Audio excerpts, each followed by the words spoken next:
Feliz día, bendecidos. ¡Feliz día! ¿Cómo está esta hermosa, amada iglesia del Señor? Brillando aún más que el sol. Mira, cuando brillas más que el sol, tu espíritu está completo. Entraste a la dimensión del pleno conocimiento. Conocimiento de Dios. Vas a oír y no escuchar bellas cosas por mi voz, que mi Dios te vino a hablar. ¿Quién te la vino a hablar? Dios. Porque esta palabra no es mía, sino del que me envió.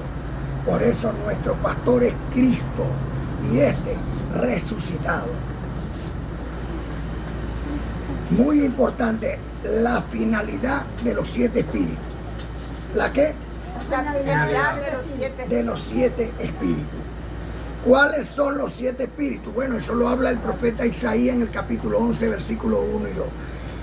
Espíritu Santo, espíritu de sabiduría, espíritu de inteligencia, espíritu de conocimiento, espíritu de consuelo, espíritu de poder y espíritu de temor de Dios.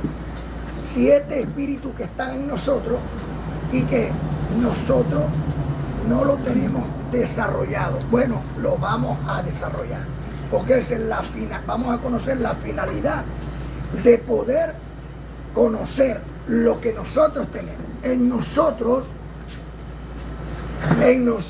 hay 7 hermosos espíritus. Diga, yo lo recibo. Yo lo recibo. Uno de esos espíritus es el espíritu de santidad, el Espíritu Santo. Sí, el mismo espíritu que estaba en Cristo, hoy está en vosotros. ¿Y cómo es esto que está en vosotros? Mira, muy importante. Tú tienes que saber que está en ti. Pero entonces te dirás, sí, está fácil que está en este o en esta o en mí, que soy más malo que nada. Aún en el sicario está el Espíritu Santo de Dios, lo que es que está dormido. Por eso, despiértate. Tú que duermes, levántate de los muertos y te alumbrará Cristo. Porque el Espíritu se manifiesta a través de tu actitud. Por ejemplo, el sicario que siempre está matando y de pronto dice, no te mato porque me dais lástima. Bueno, esa lástima es misericordia. Y esa misericordia proviene de Dios. Diga, de Dios. De Dios. Entonces, cuando nosotros vemos que la carne anda medio guabinosa, pero para eso está ahí el espíritu. Cuando despierta ese espíritu, entonces ese espíritu dice, que yo siempre ando tirando la burra para el monte, ¿me entiendes? ¿Y qué hace? Empieza a recoger el pie para caminar derecho en el Señor. Ahora bien, ¿cómo llega en nosotros el Espíritu Santo? Le voy a hablar primero, le voy a dar las 7 Biblias, las 7 citas bíblicas de los 7 espíritus. La del Espíritu Santo, Hechos 1:5, Gálatas 4:6, Romanos 5:5, Efesios 1:13. Del Espíritu de sabiduría, Efesios capítulo 1, 8 y 17 y Efesios capítulo 3, 10. Podemos hablar también de Proverbios capítulo 9, versículo 10, que Pablo nos revela por el Espíritu Santo de Dios que está en él todo el propósito de Dios con respecto a los 7 espíritus. Tercero, el espíritu de inteligencia, Colosenses capítulo 1, versículo 9. Cuarto, espíritu de conocimiento, Colosenses capítulo 1, versículo 10 y capítulo 3, versículo 10. Primera a Timoteo 2:4. Espíritu de consuelo, segunda a los Corintios capítulo 1, 3 al 8. Espíritu de poder de Dios, Romanos capítulo 1, versículo 16 y 20. Romanos capítulo 15, versículo 13. Primera a los Corintios capítulo 1, versículo 18 y 24. Y primera a los Corintios capítulo 2, versículo 5. Espíritu de temor de Dios, segunda a los Corintios 7:1, Efesios 5:21 y Proverbios capítulo 9, 10. Con este hay que pegarle el ojo. Espíritu Santo. Vamos a hablar hoy del Espíritu Santo. Libro histórico de Hechos, capítulo 1, versículo 5. El que escribe el libro histórico de Hechos es Lucas, el médico.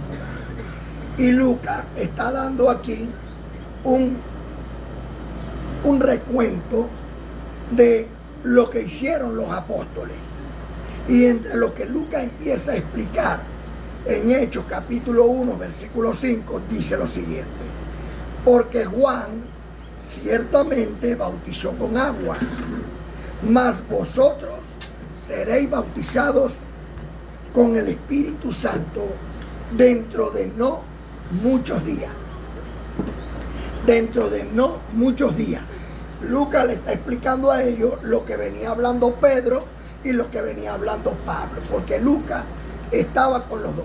Había visto lo que Pedro y los discípulos del Señor estaban hablando con respecto al Cristo de Nazaret y lo que Pablo habló de Cristo resucitado. Por eso vemos en el libro histórico de Lucas, de Hechos, que lo escribe Lucas, el apóstol Lucas hasta el 8, por decir algo, ya habla de los apóstoles de la circuncisión. Pero desde el 9, desde el capítulo 9 del libro histórico de Hechos hasta el 28, ojo aquí, hasta el 28, él le dedica todo ese tiempo a Pablo. Le dedicó 8 capítulos muy específicos a Pedro, Santiago, Juan y los discípulos del Señor Cristo Nazaret. Pero a Pablo, el apóstol de gracia, le dedicó desde Hechos capítulo 9 hasta el capítulo 28 de Hechos. Hermano, no hablo de Pedro aquí y todo lo demás, sí, pero le dedicó mucho más tiempo a Pablo, porque él comprendió que habían dos evangelios, el de la circuncisión y el de la incircuncisión. O sea, por eso hay dos vocabularios. Ahora, Pablo, el apóstol de gracia, es el que nos dice a nosotros cómo llega el Espíritu Santo a nuestras vidas, el que nos da, el que nos trae la buena forma de adquirir el conocimiento en la gracia del Señor. Fíjate, Pedro, Santiago y Juan dicen que en Pentecostés llegó el Espíritu Santo. Pero lo cierto es que hasta el día de hoy hay confusión con eso. Porque dice, se aparecieron unas lenguas y por las lenguas el Espíritu Santo empezó a hablar y todo lo demás. Ahora, lo que en verdad aconteció ahí es que todos ellos hablaron en lengua materna. O sea, que unos hablaron en arameo, otros en hebreo, pero también habían unos que hablaban en egipcio, unos en mandarín y otros en otros idiomas de su lengua materna. Y lo más importante era que estos que estaban en la oración con Pedro, Santiago y Juan y hablaban a través del Espíritu Santo, porque cuando hablaban en su lengua materna, los oyentes, que eran por decir algunos chinos, y oían el mandarín, recibían la palabra del Señor por medio de su idioma materno. Entonces hablaban en lengua materna. Así se manifestó el Espíritu de Dios ahí. Ahora, Pablo, el apóstol de gracia, en la carta a los Gálatas, capítulo 4, en el versículo 6, explica cómo llega el Espíritu Santo a tu vida. Dice, y por cuanto sois hijos, ¿dónde están los hijos de Dios? Amén. Dios envió, no se vino solo, Dios lo envió. Dios envió a vuestros corazones el Espíritu de su Hijo. ¿A dónde lo envió Dios? A vuestros corazones. El Espíritu de su Hijo, el cual clama, Abba Padre. Entonces, ¿cómo que Dios envió el Espíritu de su Hijo a vuestros corazones? Recordemos el pasaje de Cristo de Nazaret, cuando le dijo a los fariseos, ustedes no son hijos de Abraham, ustedes son hijos de vuestro padre el diablo, o sea, de su carne. Ustedes son carnales, ustedes no son espirituales, es lo que le estaba diciendo. Porque el espiritual no va a tratar de matar a otro, mientras que el carnal sí. Entonces, cuando Dios envió el espíritu de su Hijo a vuestros corazones, te está diciendo Pablo, ahora tú tienes una actitud apartada del mal. Esa es la bendición de Dios con Cristo, que dice en el libro histórico de Hechos, capítulo 3, versículo 26, Dios envió a su Hijo a bendecir toda la familia de la tierra para que cambien del mal al bien. Ustedes van comprendiendo ahí. Ahora bien, el Espíritu Santo es una actitud. Una actitud. Ya usted, como es santo, no se comporta según la carne, sino según el Espíritu. ¿Un santo puede matar? No. Entonces, ¿qué es lo que hace? ¿Qué es lo que hace que podamos ver la manifestación de tu santidad? Tus obras, tus buenas obras, las cuales no son tuyas, sino que Dios preparó de antemano para que vivamos en ellas. ¿Usted va comprendiendo hasta ahí? Muy importante. Por eso, el amado apóstol Pablo en Romanos, en el capítulo 5, en el versículo 5, dice, y la esperanza no avergüenza, porque el amor de Dios, ¿quién? El amor de Dios. ¿Quién es el amor de Dios? Cristo. El Espíritu Santo que estaba en él, su actitud de bondad, mansedumbre, tolerancia, eso envió Dios a vuestros corazones. ¿Me entiende? Entonces dice, y esta esperanza en Cristo no avergüenza, porque el amor de Dios ha sido derramado en vuestros corazones por el Espíritu Santo que le fue dado. ¿Dónde está entonces el Espíritu Santo? En vosotros, en toda buena acción de gracia. Sí vamos comprendiendo. Amén. Por eso, muy importante lo que dice el amado apóstol Pablo en Efesios, capítulo 1, versículo 13.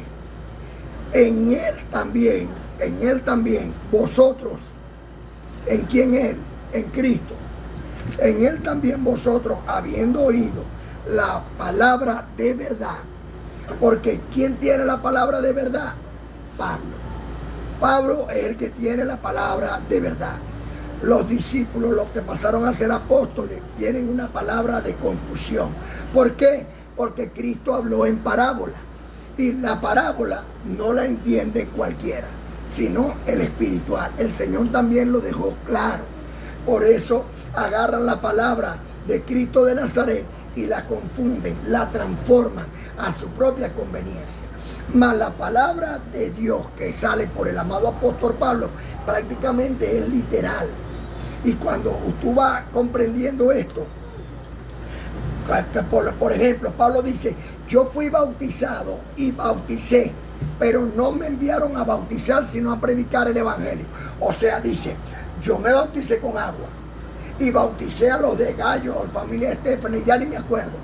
Pero a mí no me mandaron a bautizar con agua, sino a predicar el evangelio. O sea que Pablo iba de gloria en gloria. Pablo iba a través del conocimiento, iba adquiriendo, como pasando peldaños y escalones, hasta perfeccionarse con Dios en la santidad de los hombres. Pues fue perseguidor de la iglesia, pero después nadie lo puede culpar de cómo murió, porque murió en santidad. Por eso se le llama ahora el apóstol Pablo. O sea que cambió su manera de pensar y automáticamente su manera de vivir. ¿Cuándo qué? Cuando Cristo apareció en su vida. Eso es lo que hace el Evangelio de Dios.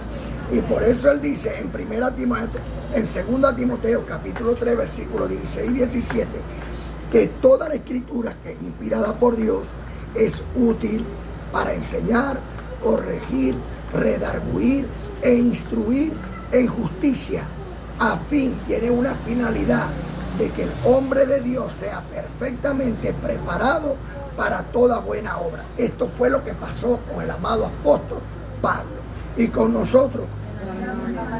Así que Efesios 1:13 dice, en él también vosotros, habiendo oído la palabra de verdad, la que trae Pablo, el apóstol de gracia, que dice en Hebreos capítulo 6, que debemos de apostatar, debemos de apartar, debemos de dejar a Cristo de Nazaret, para ir adelante a la perfección con Cristo resucitado.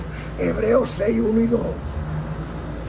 Dejando los rudimentos de la doctrina de Cristo, traen la palabra de verdad. En él también vosotros, habiendo oído la palabra de verdad, el evangelio de nuestra salvación. ¿El evangelio de qué? Y habiendo creído en él, fuiste sellado con el Espíritu Santo de la promesa. Somos sellados con el Espíritu Santo de la promesa por él creer con fe en la palabra de verdad. Esto es lo que hace que el Espíritu Santo de Dios se manifieste en ti. Les voy a poner un ejemplo. De palabra decimos amar a Dios, pero de corazón no lo amamos. Les voy a explicar. En Hebreo, en el capítulo 10, versículo 25, dice, no dejar de congregarnos como muchos tienen por costumbre. Y ciertamente, si viniera presidente, gobernador o alcalde a darnos algo, o si nos enviaran una citación de un juzgado, prefectura, ejemplo, nosotros no pelaríamos la cita. Si nos llamaran del banco para firmar, porque nos van a dar un crédito, no pelaríamos la cita. ¿Verdad que vamos? Una hora. Vamos una hora antes y hasta con pasaje prestado. Pero lo cierto es que para la amada o para el Señor, porque yo voy allá a reunirme con Dios, cuando ustedes vienen, yo digo que Dios llegó. Viene Dios a mi vida. ¿Por qué? Porque ¿dónde se manifiesta el Espíritu Santo de Dios? Entonces cuando ustedes vienen, vino Dios. Y cuando ustedes van a ver a Dios. ¿Sí me voy a explicar? Entonces, si yo digo que ahí está Dios, que ahí se manifiesta Dios, que ahí el pastor es Dios, que la palabra es de Dios y no mía, y Hebreo 10:25 dice no dejar de congregarnos como muchos tienen por costumbre, y yo no me congrego, entonces yo estoy amando a Dios de boca, pero no de corazón, porque lo que Él me pide que yo haga, no lo hago. Y entonces me dirá alguno, pero es que yo estoy en China, ¿cómo voy yo desde Japón hasta Maracaibo, Venezuela? No, es que yo no te estoy diciendo que Dios nada más está en la vereda, porque estoy diciendo, y óigase bien claro, que Dios está en vosotros. Y si Dios está en ti, usted agarra Isaías 58 del 1 al 14 y prepara de lo que Dios le proveó en 6 días y hace un banquete en su casa y llama al vecino, a familiares y amigos, y a ellos los invita a compartir de lo que Dios le proveó a usted, y usted comparte con ellos y le da aquel banquete a Dios, porque Dios le proveó a usted y usted se lo da a Dios que mora en vosotros. Y cuando usted hace eso, entonces comparte la palabra del Señor. Isaías 58 del 1 al 14 te habla del verdadero ayuno y el verdadero día de reposo. Y entonces cuando tú comprendes esto, tú lo estás haciendo ¿para quién?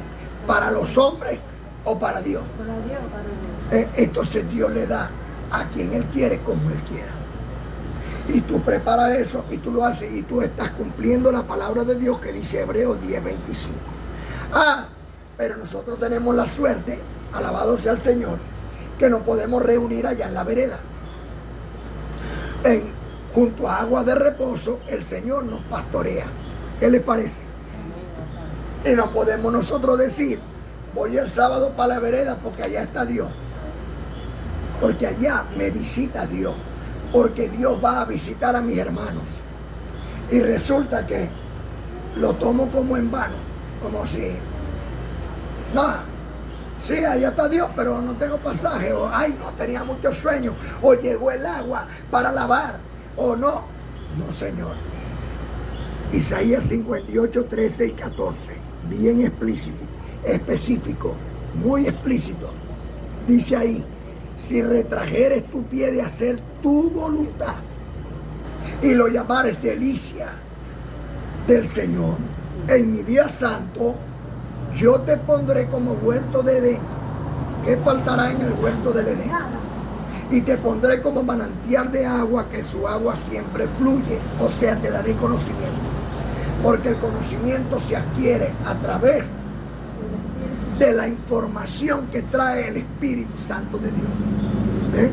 Y él dice, bueno, todos junticos y abrazaditos, Dios siempre nos quiere ver, porque somos sus hijitos llenos de su gran poder. ¿Y cuál es el poder de Dios? La palabra. La palabra. ¿Usted va comprendiendo? Por eso, por lo cual clamamos hoy, Abba Padre. No dejes tú de brillar, deja que mi Dios te hable, porque te quiere llenar de muchas cosas agradables. ¿Usted va comprendiendo? Amén. Bueno, por el poder que Dios me ha conferido como un ministro competente de un nuevo pacto establecido sobre mejores promesas, yo, Miguel, príncipe de Dios, los declaro sanos de toda enfermedad a todos los príncipes y princesas de Dios. Los presento delante del Señor como una virgen pura, santa a Dios, porque el Espíritu Santo de Dios está en vosotros. Y recibo en el amor de Dios que sois una llama flameante que alumbra todas las naciones. Gracia y paz. Ángeles con todos ustedes. Amén.